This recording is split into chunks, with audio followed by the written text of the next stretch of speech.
So Connor is getting sprung on what today's episode is about. Is that? I don't care. I don't care, man. You know what? It's not even early, man. It's like 11 o'clock on a Sunday, so it's not even early. My brain just isn't working. And, anybody that knows me knows that just turns off whenever it feels like it. I just finished doing this morning. I literally hit save, and then I got your text that said you'd be over in a few minutes, and I'm like, great, I just got done. Normally, I will have something done on Wednesday and email it to Connor, so when we meet on Sunday, he knows what we're talking about. So Connor is going to be just like you guys today. He's just getting this as we go. So welcome to Storytelling on the Plains. We should probably have a better tagline than what we have. I don't know, whatever. It's stuff about people and places in western Nebraska. Welcome to Storytelling on the Plains. There you go. We'll see if we can't convince Connor to sing, and we'll record him and be our intro. But today we're all going to learn about some black infantrymen. You've probably heard of them, Buffalo Soldiers, that rode bicycles through part of Nebraska. Okay, so in March 2023, I came across an article about these black infantrymen who are more commonly known as Buffalo Soldiers, who bicycled across part of America in 1897. And I did a little bit more investigation on that. It was an article about a guy that was recreating that ride on his bicycle. And I found a video on YouTube from the Montana PBS station. And I mean, it's not the station, one of the PBS stations, but it's Montana PBS. Yeah. The New York Times article that they interviewed this gentleman, and the Smithsonian Magazine, and a bunch of little smaller sites that had just, a couple sentence blurbs. And then the government has a blog about rediscovering black history. And the whole episode isn't specific to western Nebraska, and I've been toying with this since I read it over a year ago. I'm like, they still came through here, and it's still an important part of history to me. The Buffalo Soldiers were stationed here at one point in time as well. Not this division, but another one. Yeah. And that's the whole of the Midwest, right? I mean, it's just people passing through. Yeah. I mean, no one ever stays here, except crazy people like me and you. Nobody ever stays here, folks. No one ever stays here. It's crazy if you stay here. And I came here willingly and stayed. And as my nephew now repeatedly likes to remind me, I live in the middle of nowhere. What do I do? Yeah, absolutely. Like I said, you were almost geographically in the middle of nowhere. Yeah. So I wanted to tell this story because I thought it was cool. They did come through western Nebraska on their way to St. Louis. So they started in Montana, went to St. Louis. And I just thought it was a cool story, so I'm going to share it. So in this New York Times article, the cyclist Eric Cedeno retraced the journey, which was a cool way for him to bring back this story pretty much from obscurity. I had never heard of it before reading this article in the New York Times, and I don't even know how I came across it because I don't read the New York Times on a regular basis. Mm-hmm. My guess is because it was March of 2023 when I read this, and we're now a year and a half later, I probably saw it on a post in the history subreddit. More than likely, that's where I found it. But I just saved everything, made some notes, and then I just decided, you know what, we're coming back from a hiatus, and we're starting a new journey, and this was a pretty long journey for these guys. So absolutely. That's my weird way of trying to tie it to my life. But Cedeno did this trip on the 125th anniversary of the original trip. So in the summer of 1897, 20 black U.S. Army infantry cycled 1,900 miles on fixed gear, so that's one gear. One gear, yeah. Oh my goodness. State-of-the-art bikes from Fort Missoula, Montana to St. Louis, Missouri. the Army ordered the grueling expedition to see whether soldiers could form a bicycle corps. So that was the whole plan behind it. If we can get them to ride lots and lots and lots of miles. Yeah, basically try to outcompete the horse. Yeah. Maybe. Yeah. Or do it yeah, somehow. I have something a little later on too that the bikes are cheaper than horses. At least cheaper to feed. Yeah. So they pedaled 50 miles a day in mud and sand through Montana's snowy mountains and across Nebraska's burning plains. I just thought that was an awesome quote. Well, and this is 1897. There is no highways, ladies and gentlemen. Everything you know of the highway system didn't come around until after World War II, right? After World War II is when was the push. The great, they went to see the Autobahn in Germany, and they're like, "Oh, this is wonderful. Yeah. Why don't we have this kind of thing?" Until then, it was bike paths, human footprint paths, and hunting, and some trails, roads. Yeah, game trails. And there were some roads, but they weren't even like the dirt roads we have today. Oh no, not graded, soft dirt, awful conditions. I mean, if it rains, some of the dirt roads around here in town I can still drive on after it rains. But you go back to 1897, you ain't riding a bike on that road. No. If it rains, you ain't going anywhere for a while. And a single gear bike. This has actually become more popular over the few years that I've noticed that single gear bikes have made a great comeback, like amongst bicycle enthusiasts. I'm still not riding them 1,900 miles though. I don't even want to ride them a mile. I like my gears. I like my gears, guys. And most like competitive cycling, like your Tour de France, they have upwards of 27 gears. Yeah. Well, and I don't. My bike upstairs has 27 gears. Yeah, and the Olympics are going on right now. Yeah. And I actually didn't know how many gears the Olympic bicyclists have. They got more than one. They got more than one, unless there's a specific category for one, which there could be. I don't know. Yeah, there's probably some Olympic standard. I just don't follow it close enough. But they got more than one. They just introduced breakdancing, so why not? Yeah, I read about that. I'm like, what? Why is breakdancing an Olympic sport? What? It was pretty cool to watch. Okay. I've watched it. It was pretty cool. Okay.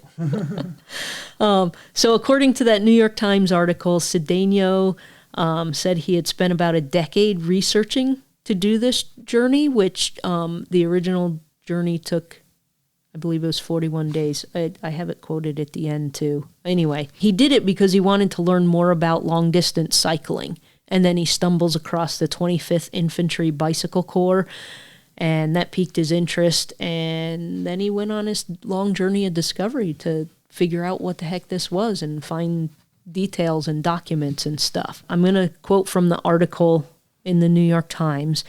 The soldiers were part of the 25th Infantry Regiment, one of the African-American units whose members were also known as Buffalo Soldiers. The 20 selected men, who were joined by a physician and a journalist on the expedition, were led by Lieutenant James Moss, who was fascinated by bikes and proposed creating a bicycle corps. Lieutenant Moss, who was white, had graduated last in his class at West Point, still graduated. He still earned his lieutenant bars.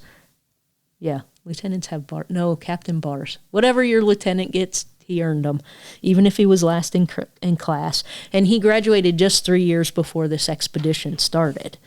So at the time, remember 1897, most people didn't want to work west of the Mississippi. No one wanted to live out here. No one wanted to work out here. It was crap. It was hot. It was stressful. Uncultivated. Yeah. You know how this works.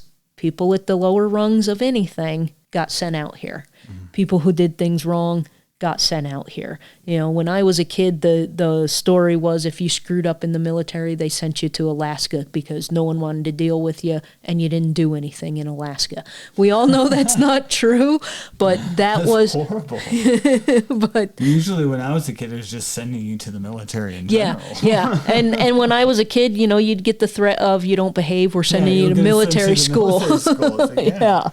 So I don't know, how true any of that was about screwing up, but it was a factor. If you were considered on the low rungs of society, so if you were Black, Native American, basically if you weren't white, they could just assign you out here, and there's not really anything you could do.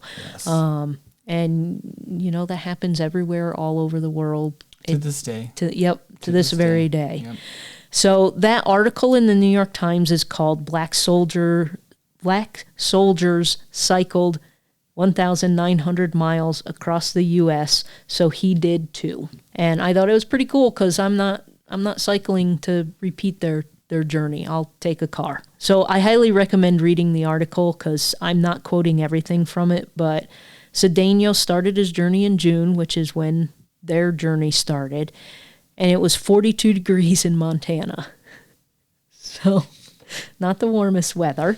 Yes. It was chilly and windy, but there wasn't any snow. These guys experienced snow when they went. He just didn't.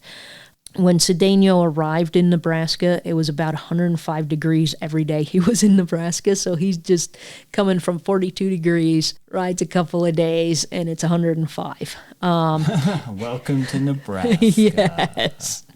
Cedeno also cheated a little bit. He would take his shirt off while he was riding. The soldiers were not able to do that. Nope. He also had the benefit of passing by convenience stores. So he took dips into their stores, explained to them what he was doing, and was like, hey, man, can I go chill out in your beer cooler for a little while? Big cheat. And just so those who are wondering, the bicyclists, they were not wearing their tight spandex. Yep. I got a description Yeah, later. It's a full uniform. This is full stuff. Yep. The soldiers didn't have the opportunity to cool off anywhere. They just had to deal with this full in clothing. Cedeno goes into the beer coolers. I was going to say deer coolers. Deer coolers. Might as well be the same thing. Yeah. And then he's eating his snacks while he's in there. So, he had a lot of benefits that the soldiers did not. So the soldiers rode in full uniform and carried heavy rifles on their packs. And Cedeno said these guys were almost superheroes, like super-powered. Okay. So then, according to an article in the Smithsonian Magazine, the start of their journey in Big Timber, Montana, drew a lot of attention. Dressed in blue gingham shirts and campaign hats, the United States Army riders had large knapsacks with bedrolls strapped to their handlebars and rifles slung over their backs. Tired and bedraggled, members of the cycling caravan smiled as they rode in the tiny town next to the Yellowstone River in late June 1897. So I can tell you from riding my bike, I never take my camera out because I can't stand my little tiny backpack to carry my camera. It just drives me crazy, so I just go out and I ride. And a couple of months ago, I bought a thing to attach to the front of my bike to carry my camera in. Mm-hmm. These guys got a big honking heavy rifle slung over their back, and they got to ride a bike. Oh, and full gear, I'm sure, because if you're riding all this way, you have to have your tents, you have to have your sleeping bags, you have to have your spare clothes, your food, and everything. So this is basically a full march. Yeah. That they're doing on a bike. On a bike. Bike. On a single gear bike. On a single gear bike. And even the best of the single gear bikes in 1897 still broke down. And so they had to have repair kits. I'm sure you had to have spare tires and all that stuff. Yep. Those involved in the trek were 20 soldiers, 2 officers, and a reporter. A really white reporter. Yes, he was. And we'll get to who all the people were here soon, but yes, he definitely was white. And I got to say, if I wasn't a reporter assigned to this story, I'd be giddy about doing it. But man, I don't know. I might just hitch my bike up to one of the other bikes and let them pull me along. I'm not doing 1,900 miles. But the longest I think I did on a bike was 30. We used to have this. Not used to. There is a trail around my old hometown. I was in Sioux Falls. That was about 28 point something miles all the way around, and it was a wonderful bike trail you could take. It went under the bridges and the tunnels, so you could just keep going and going. And it was, I think that's the longest I've ever rode. And I've always thought that was pretty far, but 1,900 miles. That's and that's nothing to a bicyclist nowadays anyway. If you're a cross country bicyclist, I mean, they could probably pull 1,900 miles, no problem. Yeah, I can in my car. Yeah, right. I can in my sleep, in my dreams. Let's see, Christiana Oljufsson. That's on you. I'm not even going to try. Yeah, okay. The director of education at the Historical Museum at Fort Missoula told the Smithsonian, "It's great to think about their experience going across country and how they might have impacted people that they met and how they captured the attention of the world since it was covered in so many newspapers." When we say covered in so many newspapers, it's like today. I write a story in Scottsbluff, the AP picks it up, and then other people will pick it up from the AP. That's how it spread. We'll get to it in a little bit, but this reporter, Moss's accounts are the only accounts we have of what happened on this journey. So these guys went through the entire United States, and there's only 2 accounts of it? Yeah, well, from Montana down to St. Louis, but But that's it. That's the only accounts we have. Is that because of the sparseness? There just wasn't a lot of people? I don't know if a lot of people even knew it was. Yeah, I don't know. Or did they just avoid people in towns? They came across people as they went, but the majority, I don't even think there were local stories. Yeah, it was just the reporter was writing the stories, and then the stories were spreading that way. It wasn't any other independent reporting that historians have been able to find. And I guess if this is the military, they were trying to take the shortest, straightest distance, right? This wasn't like a loody-doo like trail through the U.S. They were going straight through as fast and as straight as they could. Because the idea of if this works, then this is how we're going to get the military to transport stuff. And of course, they want to get quickest A to B. So the soldiers in this little unit were from 6 racially segregated units that were formed after the Civil War. According to the Smithsonian, black enlistees led mainly by white officers, the regiment served on the nation's western frontier where they clashed with Native Americans who supposedly nicknamed them Buffalo Soldiers due to their curly hair's resemblance to buffalo manes. You and I already know that because we're well-versed in the Buffalo Soldiers. Also known as Iron Riders, the Volunteer Bicycle Corps set out from Fort Missoula, Montana on June 14th, 1897, embarking on a 1,900-mile odyssey to St. Louis, Missouri. They hadn't planned to spend much time in the town of Big Timber, but an elderly, exuberant Civil War veteran convinced them to stick around, insisting on buying drinks for the soldiers at a local tavern. That just screams small town to me so much. No, you need to stay. Come have a few drinks with us. So James Moss was the lieutenant in charge, and he was stationed with the 25th. And I didn't write it in here, but I was reading a little bit about Moss. He was always in charge of African American or black regiments, and he used the word colored in all of his writings because that's what they used at the time. And he was racist when he started leading black regiments, and by the time he had finished his career, he was like, these guys are just exemplary soldiers, and I'm honored that I was able to be in charge of them, was essentially what he said. He probably still talked like a racist, but... Yeah, but he was like a...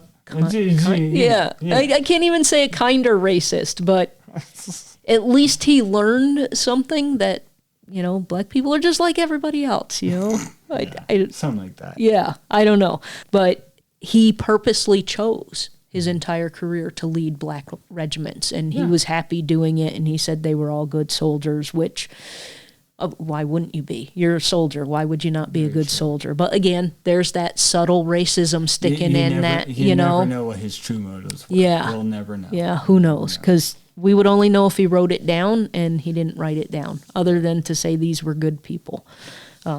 And in my opinion, I can't even say if you join the military, you're good people, because I have a friend that was a Marine, and he's like, yeah, no, they're not all good people. So, no. but still. Very rarely sincere. I've noticed at least all my friends that I know have joined the military have not done it for patriotic reasons. Yeah. I can at least say that. Yeah. At least all of them have been, again, sincere to that point. They've been like, no.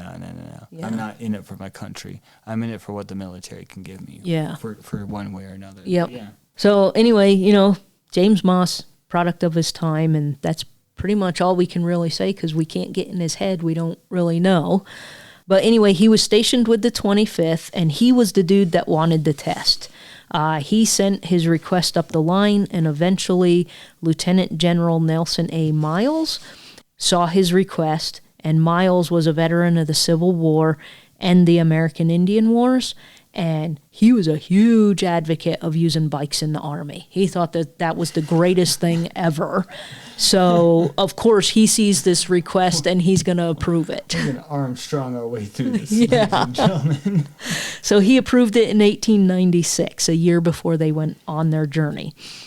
They approached several bike companies, and A.G. Spalding and Brothers accepted the challenge, and that's the same Spalding company that's around today that makes sports equipment and stuff. Same company. The bikes the soldiers rode were a $75 1897 Special Spalding, which was the best bike you could get around at the time, and it was specially modified for the military. Spalding donated the bikes for the journey, so the military didn't have to pay anything for this expedition. The Spalding Company thought that if the test worked out, the government would buy bikes from them when they create a bike corps. Yeah, good idea. So makes sense. And if it doesn't work out, it's a nice tax write-off. Yeah. If you could do tax write-offs in 1897, I don't know. I'm sure they found a way. To make it beneficial. Yeah. Automobiles were not a thing in 1897, in case anybody didn't know that. And most of the world used bicycles to get around, so this would have been a good test to see what might come next in the world of bicycles. So a little side note here, the Smithsonian included in their article on the website that there are sources to suggest messengers and scouts fighting in the 1870 Franco-Prussian War used two-wheeled vehicles. The British, the Spanish, and other countries also used bikes for reconnaissance and delivering dispatches because bikes are versatile over different terrain. And you don't have to feed them like a horse. You don't have to take care of them. You don't have to worry about if they're injured. So. Yep, and you don't have to worry about if I, jump over, because if you're on a bike, you're going to find a way to jump it. And if it lands, and gets stuck in the mud, you just pull it out of the mud and keep riding. Your horse might break his leg if you do that. So, well, again, just go back to the Olympics. I was watching the equestrians competition, and there was one that because they do all these jumps, and I think the competition they had to do some 40-some jumps. The horses did. And it was towards the end, and one horse just was not having it and just absolutely stopped, nearly flipped. He did flip over the rider. I mean, flipped over everything. Absolutely horrifying. Like, when the horse is done, they're done. Yep. And you are at their mercy after that. Like, if they don't want to do nothing, you're effed. and your horse is good for what, 15, 20 miles? Yeah, at the most. Yeah, without giving them some breaks. And we're going to get to it. These guys were doing more than twice that. Every day. Because it was your own willpower, not the willpower of yourself and another animal. Yep. Yeah. And you're with 20 other guys that are like, come on, we can go. We can do another mile. We can do another mile. Whereas you can't do that with a horse. Good luck convincing a horse to do that. When they're done, they're done. Yeah. They're just like, nope, F you. So like we already talked about, the bikes were cheaper and easier to maintain than a cavalry horse. And everybody seemed to be a fan of bikes. So the trip was this big test to test a new design for bikes. That's a mouthful. They were still single speed, but the bikes at the time typically had wooden wheels and no chain guards. So the bikes the soldiers rode, this was the first time that Spalding had changed to a steel wheel. Oh, so I'm sure it's heavy. Yeah. Oh, that and sounds they awful. put chain guards on. So those two changes were made to help for riding through snow and Yeah. rain. But so, I mean, the bike was probably all steel. Just so those who don't know, most bikes now are made out of aluminum. Yep. I mean, they're light. They're super, super light. Yep. And they're hollow. And so most of these steel bikes, even if they were hollow, they were still Yeah. super heavy. And if you're like a professional racer or Olympian, Yeah. you probably have a carbon fiber one that's even lighter. Even lighter. Yeah. That doesn't weigh anything. Yeah. So, and I'll get to in a couple of paragraphs, Connor. Okay, We'll get I'm to getting how much. I ahead know of you're everything. way ahead. I am getting That's ahead. awesome. How much everything weighed. So the front fork was also made sturdier, so it could absorb the shocks on the rough roads that they would be on. And I used the term road very liberally there. And then the article said there was an ergonomically designed seat for comfort in long rides.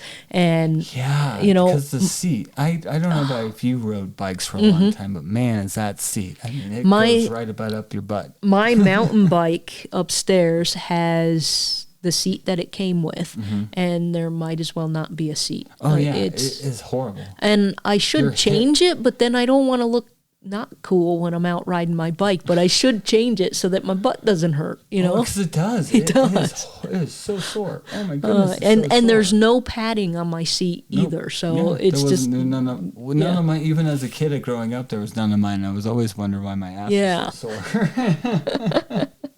So while Spalding's making all these bikes, Moss was drilling his troops. They were taken out on a daily ride, and each day it was more difficult and more grueling. And in August of 1896, they went on a 275-mile round-trip expedition to Yellowstone National Park. So when you went, what do you mean by round trip? So they went So to they went- Yellowstone and they went back to wherever they started? They started in Montana. Okay, so they went to Yellowstone then back to Montana. Yeah, so round trip it was 275. Oh, Yeah. Just because why not? Yeah. So 9 men were involved in this trial, this short 275-mile ride. Just a trek across the nose. Yeah. So according to the Smithsonian, among those 9 were black soldiers Sergeant Dalbert P. Green, Corporal John G. Williams, musician William W. Brown, and privates Frank L. Johnson, William Proctor, and William Hayes, Elwood Foreman, and John Findlay, who had previously been employed at the Imperial Bicycle Works in Chicago and knew how to repair bicycles. Woof. That's a lot of Johns and Williams. Yeah. I'm telling you what. Yeah. Everybody. William, John, William, and William. Yeah. Yeah. That trip was considered a success, but it had quite a few challenges.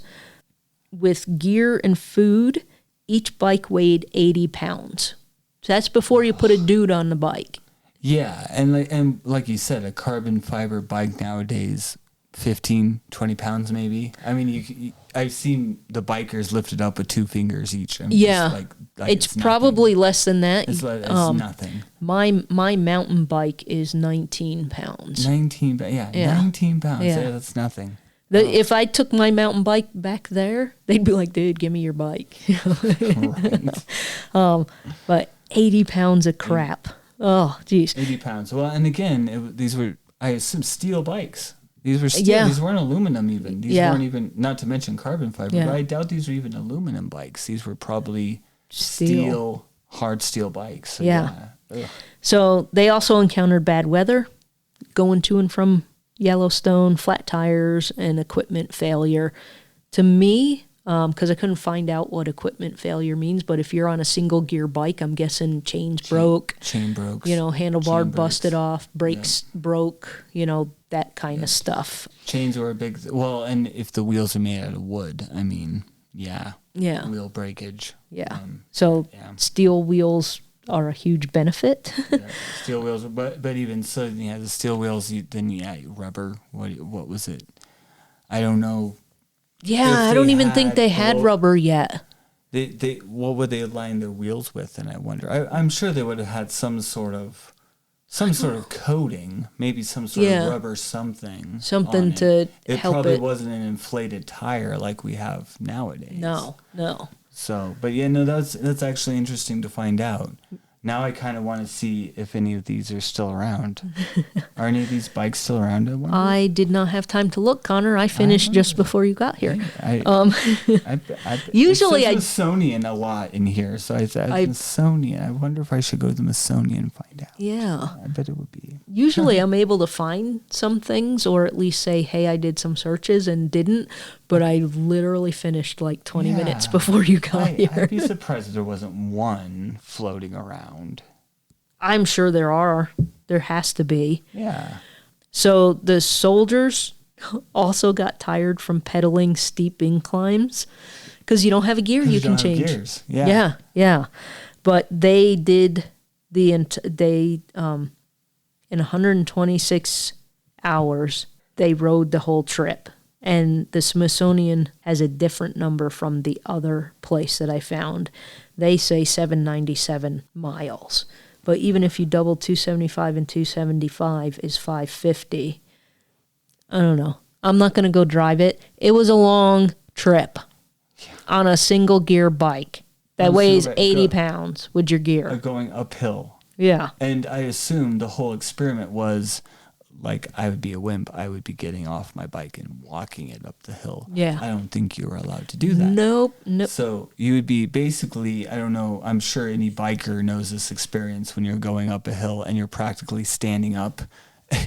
You're straight backed and you're basically just unicycling almost your way up the hill. It is so awful. I can't imagine that. Oh, wait till a little later. It gets worse on their real trip. Not that this wasn't a real trip, but they did stop on their trip to take a picture at the Minerva Terrace in Mammoth Hot Springs. I've been there. I've been to Mammoth Hot Springs. Been there. So when it came time for their journey to St. Louis, all the men were ready and raring to go. They tried to plan for everything, including they had key drop-off stops for food, clothing, and replacement gear. So I guess, and I don't. Someone rode ahead, basically. Well, I mean, because they planned it. Yeah. Almost a year in advance before they went. And my guess is they're like, okay, if these guys ride for 3 days, they need some clean clothes. So they sent clothes ahead and had everything that they thought they might need, including food. So they didn't have a convenience store where they could hang out in the beer cooler and cool off, but there would be some fresh supply of food. The Army took care of them. Yeah.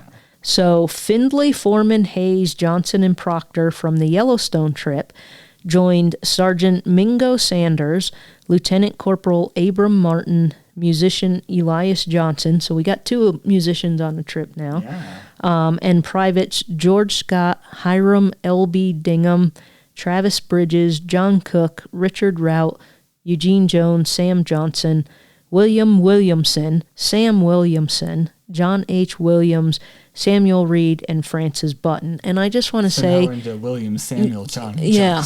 And I just want to say to William Williamson's parents, I hate you. Yeah, give your kid a different name, seriously. Who does that? Who does that? Just nickname him Bill. Yeah. Just Bill. Yeah. Bill Williams. Fine. Yeah. So also on the trip was Lieutenant James M. Kennedy, who was the resident's assistant surgeon, which I don't know, but I don't think they needed a surgeon, but, just in case. He was the assistant surgeon. Who was the surgeon? That's where he graduated to regular surgeon. Right, because the other surgeon didn't make it. Yeah. And the reporter was Edward H. Booz of the Daily Missoulian. And Booz's articles appeared in the newspapers all across the country, providing details of what happened during the ride. So I thought that was cool, too.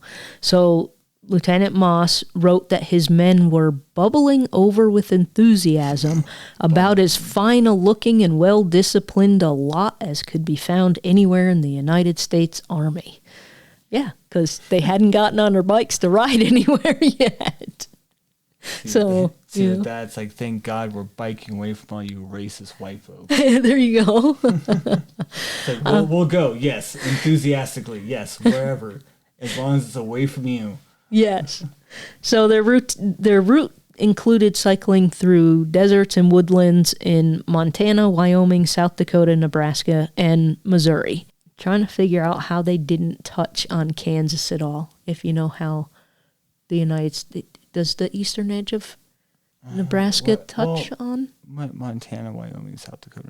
You were doing this weird serpentine motion for sure. Yeah, you were basically going in a snake pattern. Yeah, and I'm guessing to Wyoming, up into South Dakota, down back into Nebraska, and then somehow over into Missouri. Yeah, you were doing some weird serpentine pattern. Yeah, I'm not quite sure because nothing I found had Kansas written at all. And to me, okay, great, you're going to Missouri, but how do you get there without going through Kansas? And it doesn't seem like they're following a river. Yeah, and it just said the route included this, so maybe it did include Kansas and it was just left out. If it was me and I was writing the article for posterity, I wouldn't talk about Kansas. And they went through Kansas, but we don't need to talk about that. Nobody wants to know about Kansas. But the folks that wrote these articles, they had access to the news articles and to Moss's official reports. So they just don't like Kansas. Yeah. I mean, Dorothy didn't even talk much about Kansas. There you go. It's all about Oz. Never mind about Kansas. So the article notes as well that they crossed the Continental Divide, or as they crossed the Continental Divide, the soldiers straddled the mountaintop and looked down the Atlantic and Pacific slopes. That would be kind of cool, to be at the top of the Continental Divide and be able to look at both sides. That is my cat, Londo. Everybody say hi, Londo. It just happens that we are recording at Londo's lunchtime, and I am not feeding him right now, so he's going to be a little late with his dinner. So they had to ford swift rivers, often carrying their bicycles over their heads, their 80-pound bicycles over their heads, and traverse railroad tracks to avoid the viscous mud that swallowed up their tires and prevented them from riding. That would suck. That would suck.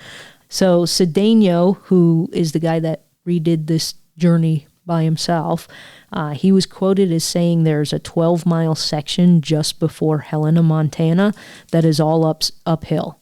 He said it was exhausting. I'd say it's grueling, and I would nope out of that trip pretty quickly. Oh, you want to give me a dishonorable discharge? Okay, fine. I'm not riding uphill 12 miles. Not happening. I think we're starting to realize why the whole bicycling cavalry thing never happened. Never happened. While they were still high up in the Rockies, the soldiers encountered a snowstorm. So you're up in the Rockies in a snowstorm on a bike. Yeah, bike in snow. For all those people who don't ever encounter snow, bike in snow. FAFO, that's all I have to say. So the snow covered their tents, and they basically were just standing there shivering because they weren't dressed appropriately and just had to wait for the snow to melt before they could back up their tents and move on. Yeah. I'm sorry, I shouldn't laugh. Yeah, I shouldn't laugh. No, it's awful. I mean, what? Who does that? I've seen some people do this single trek biking in the snow. It's like, you guys are crazy. You're just asking for it. Yeah, no. That's everything working against you. Physics, laws of gravity, everything. It's just not a good day for you if you're on a bike in the middle of snow. Yep. Nope. Yep. So by the time the soldiers crossed into Wyoming and South Dakota, water had become a problem. The extreme heat and the lack of potable water in Nebraska really hit them. And when I read this next sentence, when I first read about this, I was like, of course this happened in Nebraska. Mm-hmm. So several men, including Moss, got sick when they drank contaminated alkaline water. Because you know what they did? Is because they didn't drink from the rivers. They drank from the still streams and pools and mud they didn't puddles know. that gathered all around this area, still do to this day. But yeah, if you drink that, you're gonna get sick. Yep. The river would have been your best bet, and even then, you probably would have wanted to boil it or something. Yeah, and I'm assuming they did not boil it because they got sick. At least not good enough. Yeah, the other men kept going, and once those dudes that got sick recovered, they caught up with the rest of the group via train. So some of the men cheated on this trip and took a train. I don't know, man. If I could be like, hey, drink some of this water, you'll be sick for a few days, and then you can take a train and not have to ride 200 miles, you know? I don't know. I'm just saying, I'm putting myself in their place, and myself is going to drink the water and be sick for a couple days. Sure, yeah. Well, and ideally, I mean, as far as the Army was concerned, if the bicycle program was ever going to work, you'd probably train them there. Yeah. I'm pretty sure that was not the option. That's the Irene option, because I'm not riding that far. That's my option. So in one of his reports to the War Department, Lieutenant Moss wrote, "We suffered considerably from its bad effects. For several hundred miles through these states, the only water fit to drink had to be gotten from the railroad water tanks." Yeah. Some days they rode 50 miles without water. So imagine getting on your bike and riding 50 miles and you don't have any water that entire time. Cedeno said in his research he found they had bacon, flour, coffee left at the drop-offs near the railroad every 100 miles. But, you know, I've ridden my bike 2 miles and I want to drink of water. So these guys are doing 50. And a lot of this still had, in the 1800s, there was still great contention amongst the Native Americans, and they didn't want to ask for help. Yeah. Because, you know, they knew where the water was. Yeah. I mean, where did they get their water? Yeah. So they're just trying to... Of course the water was there. They just didn't know how to access it. So they're just relying on these checkpoints every 100 miles. Yeah, there are absolutely wells along. I mean, I don't want to make sure people don't get that misconception around here that during the 1800s it was a desert and there was no water around. No, and a whole nation of Native Americans lived here, and they had to have water. Yeah, they knew where it was. They knew where it was, but they knew how to do it safely. But if you think of all the things that happened in the Indian Wars, they're not going to help you. No, and exactly, they're not going to help. No one's going to help each other, and that's why these guys suffered so much. If they were just a bit more friendlier, they would have been just fine, at least as far as water and probably food and resources and even a trail to get to where they wanted to go faster. And the Native Americans probably knew a shorter trail to get places. And you know, they did. They absolutely did, yeah. Absolutely. So also along the way, they did buy some meat and eggs from farmers. But again, those farmers are going to be white people. And they haven't lived here long enough to know what the Native Americans know. So, and in that time, very, very small settlements, very sparsely put out, at least the way that I think they're going. Yeah. There are not a lot of people out here yet. Yep. So in the July 17th issue of the Daily Missoulian, Booz wrote about how the soldiers navigated mountain roads, cactus beds, and wagon roads. I'm just thinking of some of the big ruts that I've seen from wagon roads, and now you're trying to take bikes over that. He also wrote, "It was a grand ride and beset with many difficulties from the incessant rains along the route. Few accidents were reported, and those of no consequence. There were no delays made for pleasure, and the boys pedaled hard to make good record and have accomplished it. The whole world was watching the result." So they didn't need a surgeon, you know? I do the dot. Yeah. And at least to the reporter, the injuries were of no consequence. Right. Yeah. To him, who cares? What are they? Billy Williamson over there, you know, broke his arm, but he could still ride his bike. That's of no consequence. The Smithsonian noted that during their journey, the cyclists pedaled up mountains, through forests, over deserts, and across rivers, riding on dirt trails, unpaved roads, and railroad tracks to avoid the sticky gumbo mud, as they called it. That is exactly what I encountered when I hiked from Hudson Meng to Toadstool and back. Yep, that clay. That nasty gumbo sticky stuff. Yep, because all that's up there is clay. Yep. So I feel you, man. You were on a bike. My foot kept coming out of my shoe every step. I got you there. Really nasty stuff. Yes. So they endured snow, freezing, sleet, hail, heavy rain, and oppressive heat. Their feat made headlines around the country and demonstrated the Buffalo Soldiers' tenacity at the time of widespread racism, both in the military and outside of it. And you knew we were going to get to this point at some time because, of course, there was racism. There's still racism today, but today there's more consequences than there would have been back then. So Booth's articles and Moss's army reports are the only known record of the soldiers' experiences. And the Smithsonian noted that their natives I can't talk today.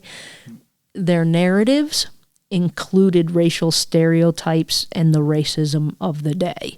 Yeah. Like we were just talking about before, where Moss thought they were great soldiers, but it's that way where they're like, oh yeah, he was a good soldier for a black man. It was that kind of racism. Both of them focused on the vernacular language used by black soldiers. Now, when I interview people have a lot of uhs and ums, and I mean, I do it. I know I do it because when I go in editing, I cut like half of them out. Oh, yeah. But if someone says, we got to go do that, I'm not going to quote them as we got to go do that. I will quote them as we have to go do that. Because you don't want the people you're interviewing to sound like an idiot. Sure. But these guys were reporting exactly the way that the black soldiers were talking. They were using their exact language, idioms, yes, and their exact ways of colloquializing their language. But then again, by focusing on the vernacular language, are we making a mistake, us two whiteys, by using the word Buffalo Soldier? Is that a vernacular term? I don't. No, I would have to maybe wonder, because that term was used by Native Americans. I don't think there's anything wrong with that, because their hair reminded them of the buffalo. They revered the buffalo, and it was I could argue that, because it's again back to the as I'm saying it, I'm going no. Peter Pan song, "What Makes the Red Man Red." Oh yeah, we're doing it so affectionately, aren't we? Oh, they're just so cute, aren't they? It's like I don't know. And I don't know. I haven't read any of the accounts at the time. Were the Native Americans doing that, or was that just a way to describe these different kind of people than what they had encountered?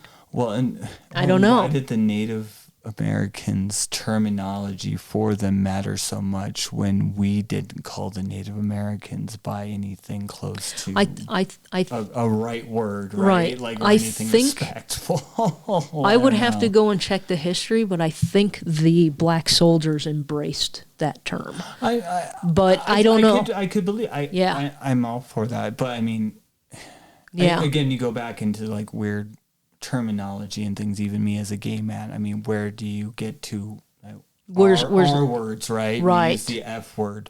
Is it F word slang, or is it used proudly? Well, I guess it depends on how hard that we beat on our chest. I don't know. Yeah, it's that same thing with I grew up. You did not use the word queer unless you wanted to be punched in your face, and I was taught that it was despicable and disparagable. And a few years ago, it's a proud thing. It was the same with the F word, and I'm even going to say it right now because I don't want to get demonetized. If we ever get them, if that's the thing here. But I don't want to do that. I don't want to even say. Y'all know what the F word is for queer folk, and if you don't know, look it up.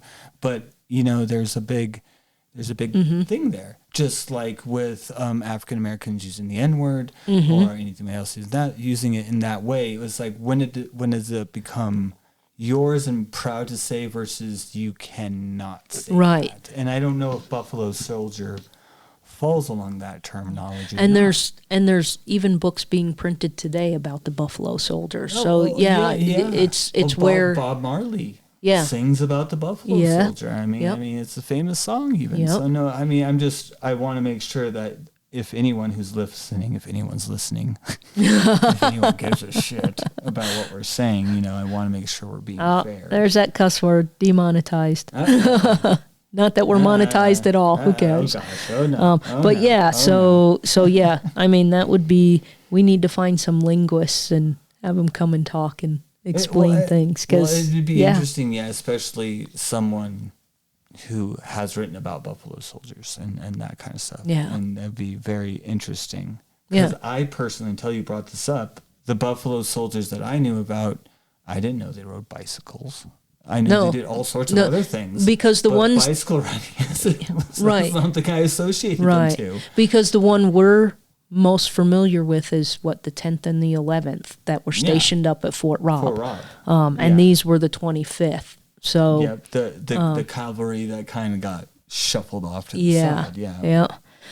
So that's a good question. I don't know the answer, and it was kind of funny when we were just talking about that. As I'm trying to explain and posit a thing, my brain is going no, but I'm still trying to talk.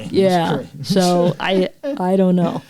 I was trying to find a reason for it not to be racist, but I don't know if it was. Well, I mean, that's what we're dealing with in 2024, soon to be 2025. Is like what is offensive? I'm relearning all the time, even amongst my own community, being the LGBTQ community. I mean, we're redefining all the time what our language is, what we can say, what we can't say, what is no longer appropriate. I mean, it's constantly and it's evolving. because it's always evolving. Like I tell you, I struggle to remember the current term to explain to people what my mom did as a career. My entire life, my mom took care of elderly, mentally retarded people. Yeah, and you can't say that today. You can't say that today at all. No. And I can tell you, in the 70s and 80s, if anybody, just what you said. Yeah, but you also use that word disparagingly. And if they did it around my mom, don't get my mom upset on something. Yeah. But I learned that was the clinical definition. That's what her job description was. And I have never used that in any way. Even when I was in school, I would not use that word against anybody, because it's not someone's fault if that is how they are born. But then it became wrong to use that, and it changed to another term. It's changed definition like 4 times in my lifetime, because it's like, even like I said, transsexual is no longer a drug. Even transgenders, for those who are listening, a lot of people I've noticed throwing that around. Transgenders actually in this day and age is actually an offensive term. You don't say that word. You don't say transgender. You say the transgender community, the transgender people, the transgender society, but you don't say transgenders. You don't use it as a pronoun. And that's changed. It's all changed. It's okay to be corrected. It's okay to make the mistake, as long as you accept that you need to be corrected. This is a new time, and it's constant. You're never going to get away from it. You're always going to come across next year. I'm going to come across at least 3 terms, I'm sure, that I've misused, and society's corrected it. And we're always striving to have better terms, more accurate terms, and then hope that someone doesn't turn that into a derogative, because then we have to change it again. And I'm sure, even though you and I are struggling with these things today and we're doing our best, 100 years from now, someone's going to look at us and go, what? Every single word you used is, what are you saying? Like, what are you doing? And that's the best you can do, is keep trying, keep learning. And it is a great thing about the language our language is that we constantly try to push forward to get it more correct. I think that's important. I think it's important not just to stay stagnant and to keep saying, you can't use those words anymore. Those words aren't right. That's not the right way to do that kind of. I think it's good. And it also becomes difficult, because we try to understand these people in their term, or in their time, and the terms they're using, and we recognize it's wrong, and then we try to understand why they were using it, because even back in 1897, there were people who would not use the word colored or a buffalo soldier. So I guess I don't want to come off as sounding like an apologist. Like, I don't know who the fuck I'm like apologizing to. Who's ever listening is whoever's listening. Like, you were either into this or you're offended by it, and I hope you would have hung up by now. But if you really are into it, I hope you know that, Irene, right? We try. We are in the middle of nowhere. We are 2 very white folk in the middle of nowhere. And despite both of our differences, and I feel that we're very rounded people for this area, we mess up. You know, we're not perfect. You know, even this what would we call it? This script, this essay of history that we're doing now. You know, it's we might have said something very offensive, and I hope if we have, someone comes and corrects us, because I think that's what living's about. Exactly. Anyway, that's okay. So back to the story and the racism that they dealt with. The racism was everywhere, but according to the three accounts that I was reading, it wasn't as bad in Montana. Whatever that is. Yeah, I guess it happened less, but they said it was because the 25th Infantry Regiment was stationed there, so people were familiar with them, and you know that's how everything works. I don't like this thing till I have to experience it, and now this thing isn't so bad. And it goes from everything from racism to religion to abortion to Joe down the street you don't like until he rescued you from your burning house, you know. And in the 1860s, there wasn't a whole lot of what we would call, I don't know what you'd call it, colony folks, American folk out in Montana. It was mostly still being colonized. There wasn't a lot of, there's probably forts and a couple things out there. There probably wasn't a lot. A couple of settlements, but not maybe much of anything. Yeah, not a lot. It was probably just starting. If I think about Scottsbluff and when it started. Yeah, it's right around that same time. All these little settlements that are just popping up, so not a whole lot going on. So when they were stationed up there, to deal with Army-related things as well as help with mining strikes. So they restored order. Fight the unions, fight the natives. Yeah. Fight the unions, fight the natives. Yeah. Yeah. So as they traveled east and south, the reports of racism increased, and they got way more encounters with racism. I'll just leave it at that. Y'all can imagine what that was. According to the government documents, the farther south they went, the more discrimination they faced. As the group approached Missouri, a border state that only abolished slavery in 1865, so 32 years before, they were turned away from camping on certain farms. So that's, at least when they were in Nebraska, they just camped. And so they were going from the west to the east, right? Yes. Okay. Yep. Okay. I guess I didn't catch that. I got confused. So, indeed, equal treatment did not accompany the enthusiasm that met the Bicycle Corps upon completion of their journey, wrote Alexandra V. Cole in a 2010 article for the Western Historical Quarterly.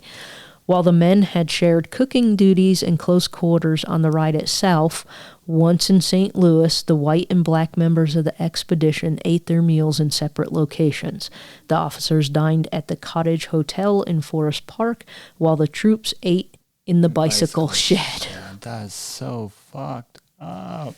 So messed up. And not that this story is anywhere near similar what these guys experienced, but when I was in high school and I went on the school trip to France, I knew how to get around. So everybody relied on me for directions during free time to get where we were going and to get back to the hotel on time. I was great. Blah, blah, blah.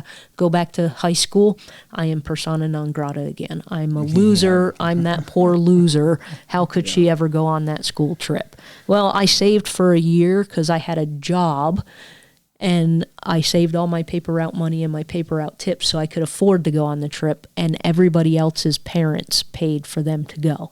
So the wealthy kids had no problem chilling out with me for 10 days on the trip, but when I went back home, I don't count anymore. And this is the exact same thing.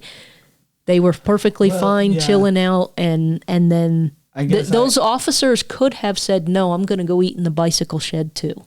And they didn't. They didn't. And the Buffalo Soldiers, where were they originally? Where were they originally from? They're on this trip. No. Originally, where did these black soldiers come from? They came from the south. Somewhere east and south, and it was after this. So this wasn't new to them. No, They probably knew for a while that when they got into St. Louis, this shit was going to go down. Yeah. They knew it was going to happen. But think about the fact that you're riding along for all these days, a month, yeah. and this dude is fine with you, and then he gets there and now just pushes you aside. I don't know. And if you know, it still hurts, even if you know it's coming. It still hurts. And if you know anything about African American rights and all the rights that happened after World War I and II, all the soldiers that got drafted and came back. I mean, there was such a huge push because these black soldiers went over to Europe, and it's like, oh, well, hey, we're all the same. We got treated so much better over here in Europe, and now we're going back to this. Yeah. It was one of those. It's just like I don't remember the famous boxer. I think he was a boxer, in the U.S. Olympics who went to Berlin during Germany, and he won a gold. Came home and got kicked out of a restaurant.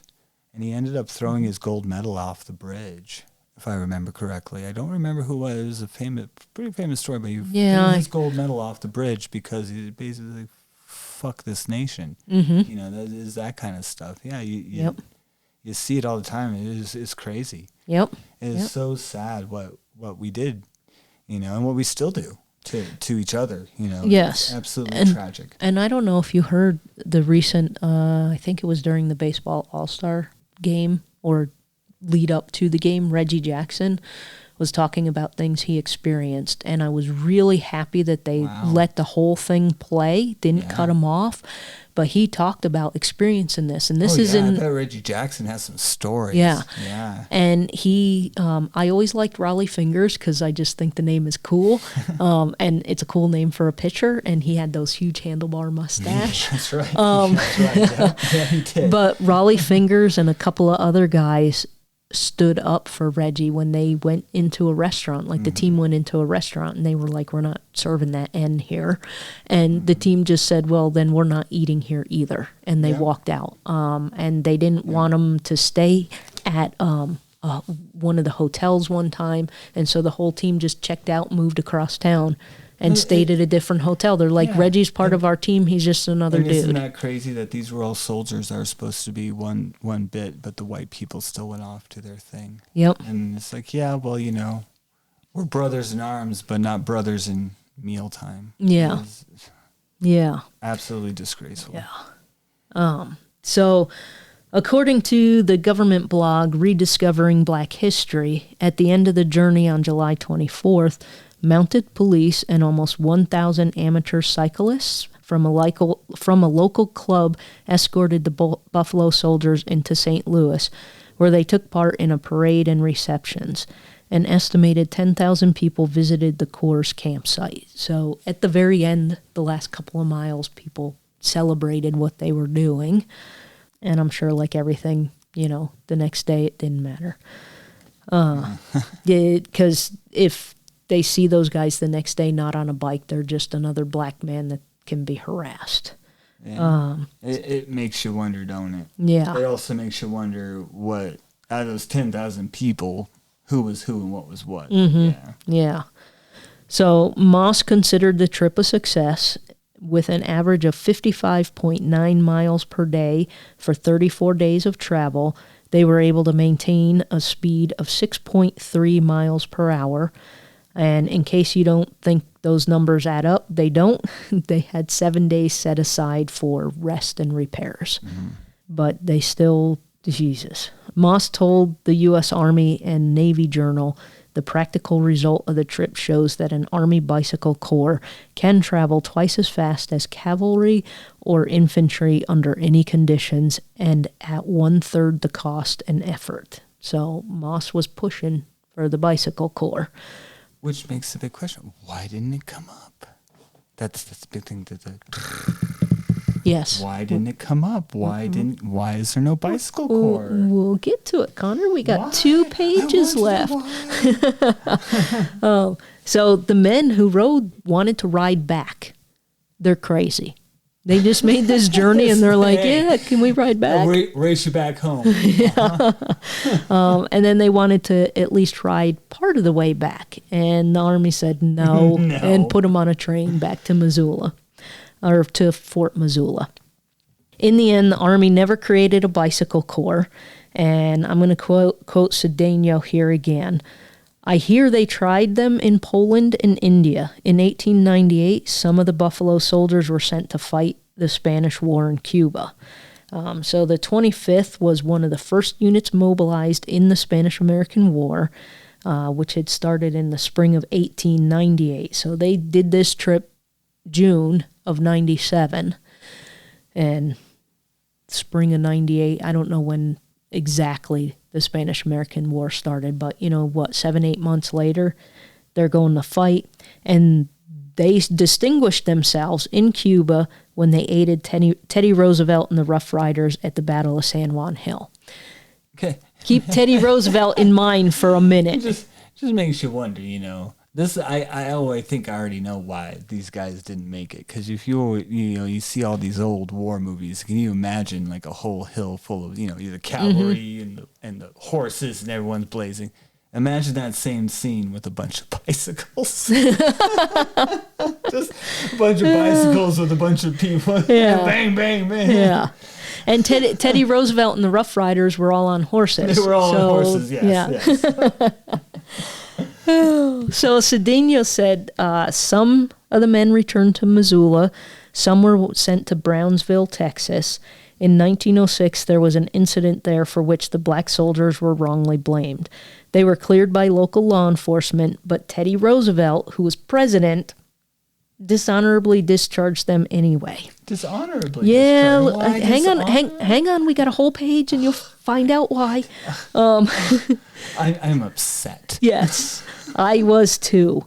So First Sergeant Mingo Sanders, the oldest rider in the bicycle expedition, was near retirement and pension. I believe he was a year away from retiring. This, I forget who it was that sent the letter on Mingo's behalf to the president, pleading that he not be discharged. But he was, and this hurt me a lot. So I'm like, okay. I think it should also hurt us. Yeah. Because in August 1906, there was heightened racial tension near Fort Brown. Because of course there was. A gunfight broke out, a white civilian was killed, and another injured. The Buffalo Soldiers were blamed, and the regiment commander's testimony that all the men were in their barracks at the time of the attack was just ignored. And I'm sorry, where's Fort Brown? In Texas. So Fort Brown, Texas. Okay, just for those who don't know. That's okay. I didn't know either. Fort Brown, Texas. Yeah. Okay. So they basically ignored all the testimony that proved that none of these guys were involved. But they got blamed for it. Yep. So Roosevelt dishonorably discharged 167 soldiers from the 25th for their alleged conspiracy of silence. So none of them, they're all keeping quiet because they didn't do anything wrong. Bullshit. Yeah. So black and white observers to what had happened also vehemently objected to the framing of the soldiers. They were like, yeah, those dudes were not here. And several white officers and politicians vouched for the character of the men. And Teddy Roosevelt was just like, yeah, no. I'm sorry, Teddy. I thought I liked you, but, I don't know if I do no more. Yeah. I don't know if I like you no more, Teddy. On that government blog about Black history, in this story is this quote: Brigadier General Andrew Burt, who served as a colonel in the 25th before his retirement, testified in front of a Senate committee that there was no better first sergeant in the Army, that Sanders's veracity was beyond question, and that he could be depended upon under all circumstances. And Mingo Sanders, was denied any military benefits. So, spent his life in the military, fighting for the Army. Year before retirement, some BS happens, and they go down the racism route, and he loses everything. Jeez. In 1972, Congress looked at the case again after a historian investigated the Brownsville affair, and I didn't have time to read all up on this historian person. But 167 soldiers were given honorable discharges. The government offered $25,000 to one of the two survivors, whom congressional staffers managed to track down, and awarding $10,000 each to a dozen widows of the now deceased soldiers. 1972. So even the two that they found would have been how old? Yeah, would have been super old. Would have been ridiculously old. Yeah. Because 72. 72. So this happened in 06. So you're still looking 60 some years after the incident. And they were already in their 20s. Yeah. At the youngest. Yeah. 19, 20 years old. Yeah, so you're looking at the two survivors were probably in their 90s easily. Ridiculous. And then this quote is from Cedeno, again in that New York Times article. This is only 41 years after slavery, where some of their dads, their moms, were enslaved. And for the first time, they had a job. They felt like part of society. They felt like we're equal. They're fighting for this country. They just came from war. We have the names of the 20 riders. These men are somebody's grandparents, somebody's great-grandparents. They don't know how badass they were, and I want everyone to know. And so here we're talking about them today and sharing their story to spread it a little bit more. I think the New York Times, the Smithsonian, and Montana PBS have a little better reach than our podcast, but it's another way to help spread the story of some folks who came through Nebraska serving their country. Came across our way. Yeah. Yeah. Absolutely. Great story. I love that. Awesome. Absolutely great. It's probably one of the better ones I remember doing. Yeah. Very inspirational. And even there at the end, I got a little choked up. I know. I noticed you did too. And I was like, I got to keep reading. But it's a tale I have read many times in my life of Black people helping their country, serving their country, even the Navajo in World War II, and then just get dumped on again. Yeah, we need to do that. We actually need to do the Navajo and the Lakota in not just the World War, but Vietnam. And something that was mentioned off the powwow. Yeah, definitely. That's what we try to do. We try to tell people we can give you guys the white man spiel about this community. It's pretty well known. I mean, there really isn't a lot to tell. It's actually kind of boring. What's more fascinating is everybody who suffered at the cost of our hands. So, and to remember them and to honor them. So and I don't have $25,000 to give to their descendants, to each one of them. Nor do I. But it's my hope, like with my own personal blog where I write about my mental health issues, if one person learns something from something I've done, then I feel I've accomplished something. Absolutely. And if it opens somebody's eyes, if they can listen to this story of these dudes that stupidly rode 1,900 miles, but they did it for their country. Then when they were done, they were like, let's go back. Yeah, they did it for a good idea. Yeah. And, as we all know, it didn't work. Yeah. But could have. It could have. Could have worked. It would have been interesting to see some of those Civil War paintings and late or early World War I paintings with everyone riding bikes instead of horses. I don't know. That would have been interesting. That would have been awesome. Cool. So I'm glad you liked it. I know I just dumped it on you here at the last minute because we were running a little behind, but love it. I thought it was a neat little story, and not a lot of people know about it. And no, I didn't know. I knew about the buffalo soldiers. I had no idea about the bikes. It'll make me look at a bike differently from now on. From now on, I will not see a bike the same way. Yeah, absolutely. Yeah, and so if we hadn't invented the automobile, maybe that would have been implemented. Could have been. But once World War I started. Everybody was looking at mechanized vehicles instead of bikes. And the first thing we put a motor on was a bike. Yep. That's the first thing we did. We put a motor on a bike, and then all of a sudden you didn't have to pedal, and Yeah. Buffalo Soldiers and what they were trying to accomplish wasn't quite valid anymore. But at the time, it was a good idea. It was, and it was a logically good idea. Mm-hmm. It was logically, let's find a way to outpace cavalry through resources and through just pure strength. And yeah, it was marvelous. So if anybody else knows any cool little stories about Western Nebraska, get a hold of us. We're bored. Yeah. And on top of that, I wouldn't mind some folks coming in if they don't mind sitting in my basement chatting. Yeah. I hope it wasn't too echoey. I feel like I'm echoing in here. I feel like you're echoing more. I don't hear it from me too much. I feel I need to get closer, far away. Yeah. Closer.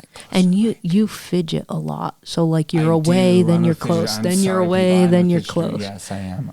I'm bad. I cannot stand still, guys. I'm sorry. You see, and the reason I can sit still is in high school and marching band, if you were, standing at attention and you moved, your entire squad got pulled out and you had to stand. Ugh. And one time someone in the percussion section, so I was a drummer and I played quads, and it's 25 pounds of weight on your shoulder. So no, I'm not doing 80 like these guys did.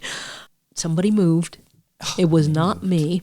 We got put on a hill on a slant. Oh no. And we had to stand for 20 minutes without moving. I would have been that kid you would have hated in band class. and I learned, you also learn when you march, you don't move anything above the waist. So you're just moving your legs, and you have to stand up straight, and then, Nope, can't do it. Yeah. No, I stretch and I do all sorts of things all the time, and I cannot stand still. For the life of me, cannot stand still. And I have pretty good hearing too, so I'm hyper aware of if I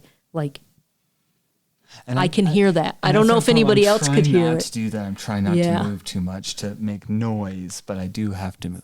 Yeah. I have to I can't do it. And I don't want to make too many noises. Like if I pick the cord up and drop it, you're going to hear it, but does anybody hear that? I don't hear it. Okay, I hear it. So I'm like hyper aware of noise that I'm making, so I try not to move. What was it, ASR? Is that what it's called? Oh yes, where people like that. Yeah. That's the next hour. What is it? ASRM. Yeah, that's the next thing we're doing, guys. We're just doing like ASR. Yeah, or scratching the microphone. I hope you enjoy that. Nice soft music. Yeah. Oh my God. Right. Well, we're just two dorks out here in Western Nebraska trying to teach you some history. Hope you enjoyed this one. Yes, I thought at one point in time of splitting this into 2 episodes, and I'm lazy. So we got her done. Yeah, we got it done. Hope you enjoy it and come back for the next one. Yep. Until then, I'm Connor. And I'm Irene. And this is Storytelling on the Plains.